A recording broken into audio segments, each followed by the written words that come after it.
जुल्म फिर जुल्म है, बढ़ता है तो मिट जाता है। खून फिर खून है, टपकेगा तो जम जाएगा। साहिर लुधियानवी का यह शेर आजकल हकीकी मायनों में सच होता दिख रहा है।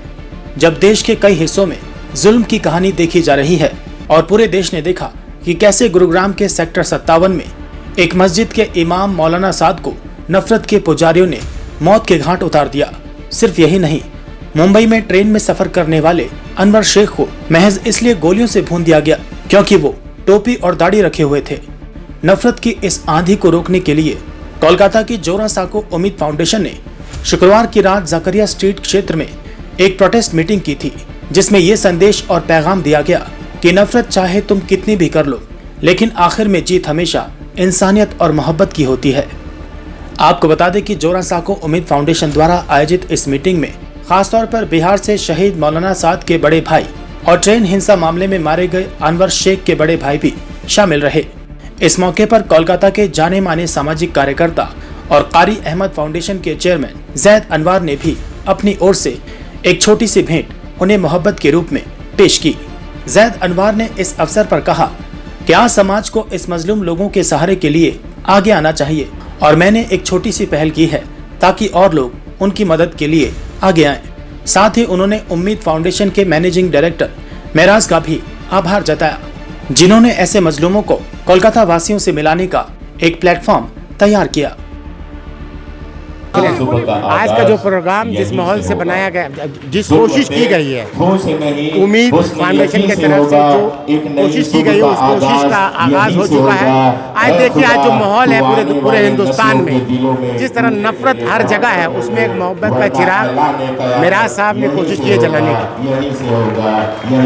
छोटी सी जो इमदाद की है, हाँ, ये उनका हक था, उनको मिला। मेरा एक उसूल है अपनी ज़िंदगी का कि मेरी कोई हैसियत नहीं, मेरे अल्लाह उसके रिक्स उसके मुकद्दर में लिखा, मैं जरिया बनाता, मैं लाके कोशिश किया बस।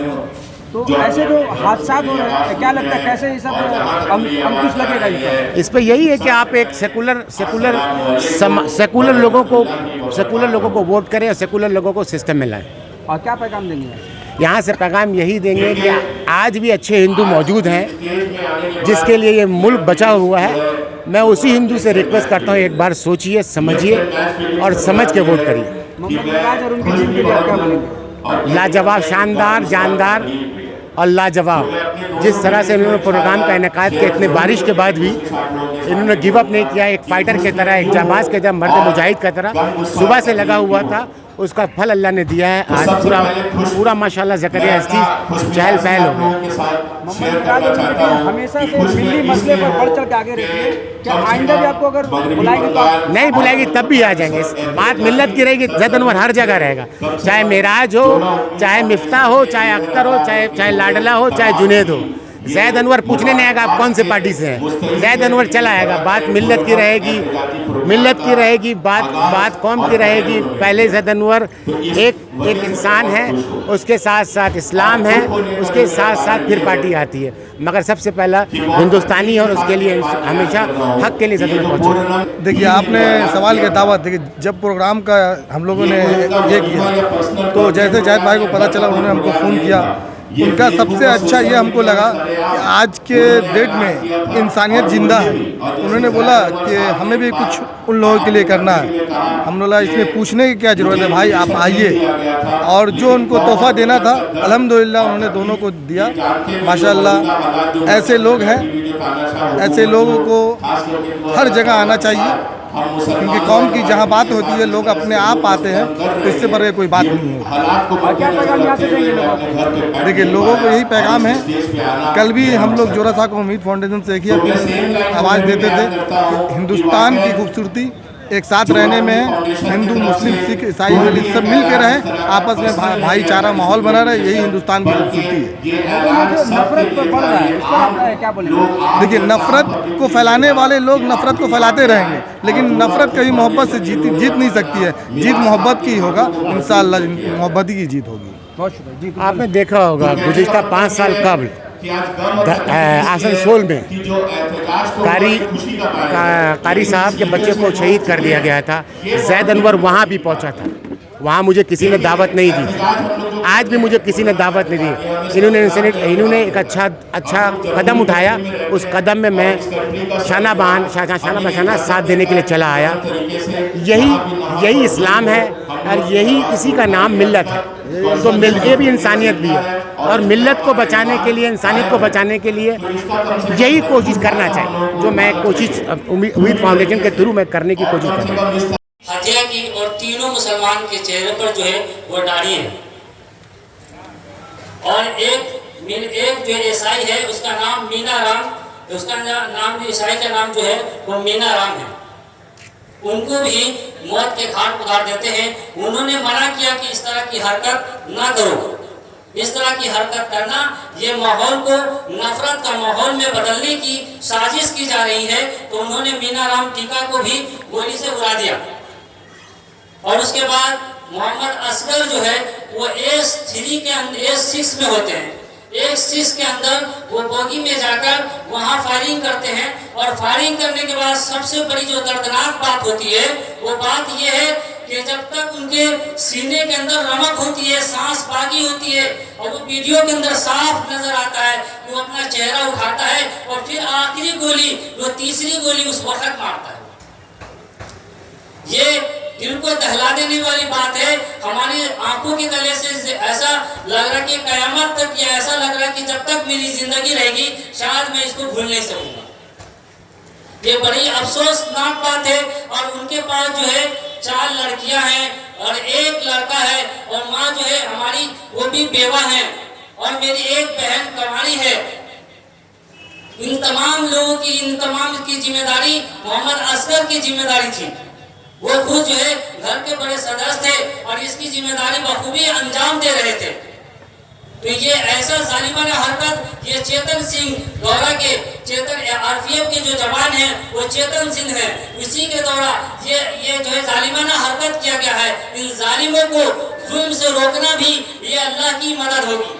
जालिमों को जुल्म के खिलाफ रोकना भी हमारे लिए क्या है, ये अल्लाह की तरफ से मदद होगी। इसलिए हम सब जो है इसमें मिलकर के तमाम मुसलमानों से मुझे मुताना दरखास्त करेंगे, मुत्तहिद होकर एक प्लेटफॉर्म पर जमा होकर नफरत की बातों को और जो है तमाम मर्तबे फिक्र को अलग रखते हुए अल्लाह और अल्लाह के दीन की और ईमान वालों की हिफाजत और तहफ़्फ़ुज़ के लिए हम सब एक हो जाएं और एक होकर हम अपनी आवाज को बुलंद करें ताकि केंद्र की सरकार तक हमारी आवाज पहुंचे। इस जुल्म के खिलाफ जो है इन जालिमों को कड़ा से कड़ा सजा, उसको जो कड़ी से कड़ी फांसी की सजा होनी चाहिए। और मैं केंद्र की सरकार से और तमाम जितनी भी महकमे के अंदर और जितनी भी तंजीमें हैं और जितनी भी इमारत शरिया और जो है इमारत शरिया जमयतुल उलमा हिंद तमाम लोगों से मैं मुत्तहिद होकर मैं मतवाना गुजारिश करता हूं कि इसको कड़ी से कड़ी सजा मिलनी चाहिए और असगर के परिवार को जिंदगी बसर करने के लिए, उनकी जिंदगी को कामयाब बनाने के लिए, उनके गमों को भुलाने के लिए कम से कम जो है 1 करोड़ की डिमांड की जाती है।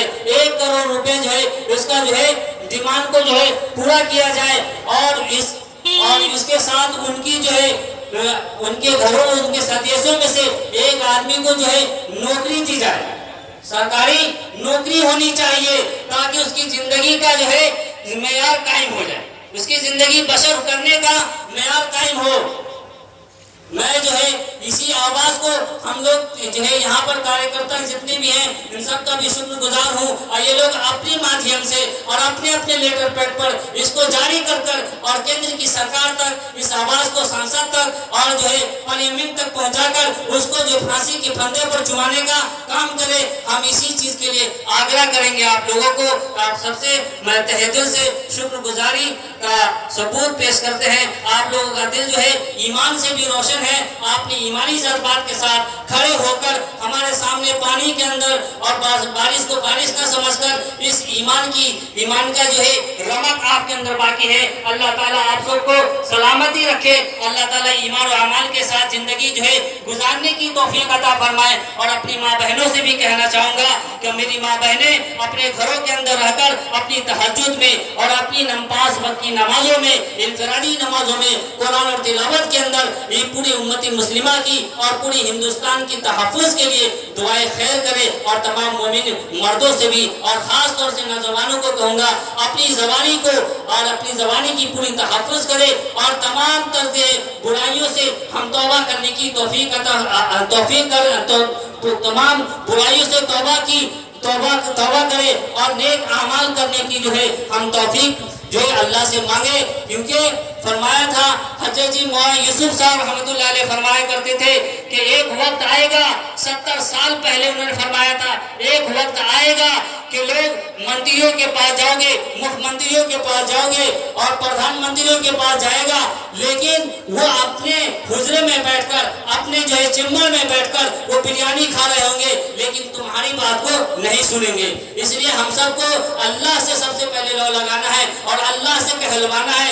अल्लाह तबारक व तआला जो इस बात को कबूल कर लेगा तो इंशाअल्लाह उसको भी अल्लाह ताला फांसी के फंदे पर जरूर उसको अल्लाह ताला उतारेंगे।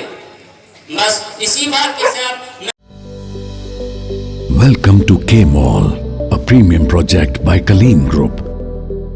K-Mall is in the heart of Kolkata's electronic, garment and lifestyle hub, Khidirpur. K-Mall, which is designed as a world-class mall, is the outcome of endless effort of our experts, combined with modern superb techniques and new age design. Book now